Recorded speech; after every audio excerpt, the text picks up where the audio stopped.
नमस्कार, स्वागत है आपका हमारे चैनल SKPM फाइनेंस पर। आज मैं आपको बताने वाली हूँ पोस्ट ऑफिस की आरडी स्कीम के बारे में, जिसका नाम है रिकरिंग डिपॉजिट, जिसमें आपको थोड़ा थोड़ा पैसा जमा करना होता है और प्रति माह मिनिमम आप 100 रुपये से स्टार्ट कर सकते हैं और अधिकतम की कोई लिमिट नहीं है और आपको अगले 5 वर्षों तक जमा करना होता है। 5 वर्ष मतलब 60 महीने। इसका ब्याज दर जो चल रहा है वर्तमान समय में 6.7% का, ठीक है। और ये सिंगल और जॉइंट और माइनर अकाउंट भी आप खुलवा सकते हैं और भारत सरकार की इसमें जिम्मेदारी होती है, वो सुरक्षित होता है।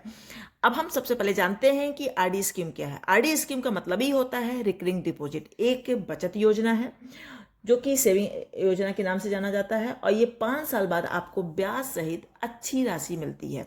ये योजना पूरी तरह से सुरक्षित है क्योंकि सरकार द्वारा समर्थित है। अब हम बात करते हैं कि आरडी स्कीम के फायदे क्या हैं। तो पहली चीज़ तो ये सुरक्षित है, हर महीने बचत की आदत डालती है, लोन की सुविधा देती है और कोई ज़्यादा कागजात की ज़रूरत नहीं है। इसके लिए आपको किसी भी नज़दीकी पोस्ट ऑफिस में जाना है, वहाँ पर आपको बताना है कि मुझे आरडी स्कीम खुलवानी है। वो आपको एक फॉर्म देंगे, फॉर्म को फिलअप करना है, जो भी डॉक्यूमेंट्स लगते हैं उसमें अटैच करके आपका अकाउंट खुल जाएगा। पर इसके पहले आपके अकाउंट जो होता है वो सेविंग अकाउंट जरूर खुला होना चाहिए। इसमें दस्तावेज लगते हैं, Aadhaar card, PAN card, mobile number और पासपोर्ट साइज फ़ोटो, ये सब लगेगा। उसके बाद आपका अकाउंट खुल जाएगा। अब बात आती है कि कौन कौन खोल सकता है। 18 वर्ष से अधिक भारतीय नागरिक खोल सकते हैं। जिनकी उम्र 18 साल से ज़्यादा है वो खोल सकते हैं। माता पिता अपने बच्चों के नाम पर भी खोल सकते हैं। अच्छा, एक चीज़ और भी है कि अगर आपका बच्चा 10 साल से ऊपर का है और वो पढ़ना जानता है तो वो भी उसे ऑपरेट कर सकता है। इसमें जॉइंट अकाउंट भी खोला जा सकता है। जॉइंट अकाउंट में दो या 3 लोग मिलकर एक जॉइंट अकाउंट खुला सकते हैं। अच्छा, जिन माता पिता के जो बच्चे हैं वो मानसिक रूप से स्वस्थ नहीं है, उनके लिए पेरेंट्स के रूप में एक अकाउंट खोला जा सकता है, जिसे ऑपरेट उनके माता पिता ही करेंगे।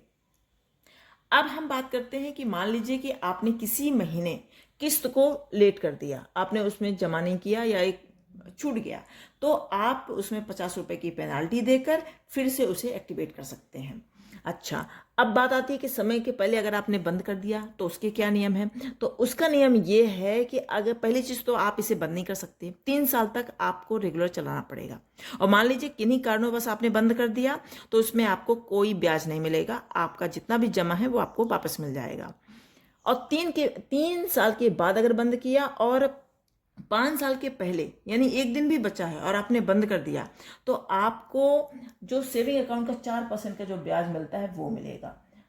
और जो आप सोच रहे होंगे कि 6.7% का ब्याज मिलेगा, वो बिल्कुल नहीं मिलेगा। इसमें लोन की भी सुविधा है। लोन की सुविधा ऐसे है कि अगर आपने जमा किया साल भर तो आपको जमा करना पड़ेगा, फिर जैसे ही आपने साल भर जमा किया तो उसका जो 50% जो भी आपका निवेश किया हुआ अमाउंट है उसका 50% आपको लोन के रूप में मिल जाएगा।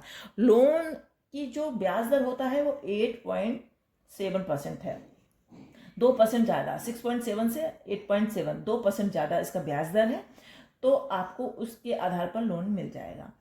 यानी कि छोटी बचत और आपको भविष्य का सुरक्षित करने का ये एक वादा करती है आरडी स्कीम।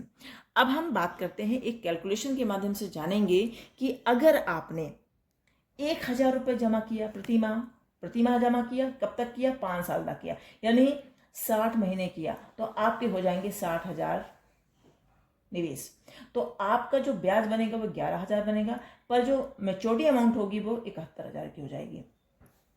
अगर आपने 2,000 रुपये जमा किया तो आपको 5 साल में कुल निवेश हो जाएगा 1,20,000, तो आपका मैच्योरिटी अमाउंट मिलेगा 1,42,000, तो ब्याज बनेगा आपका 22,000 रुपये।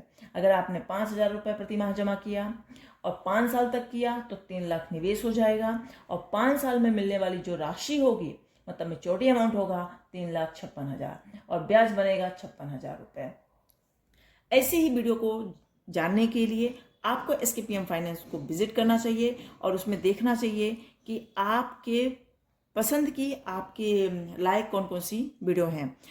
अगर ये वीडियो अच्छी लगी तो लाइक, शेयर, सब्सक्राइब जरूर करें। पर ध्यान रहे ये वीडियो केवल शैक्षिक उद्देश्य से बनाई गई है। निवेश करने के पहले किसी नज़दीकी पोस्ट ऑफिस में जाएं और वहां पर जानकारी लें और कमेंट में बताएं कि आपको अगली वीडियो किस टॉपिक पर चाहिए। मिलते हैं अगली वीडियो में नई जानकारी के साथ। धन्यवाद।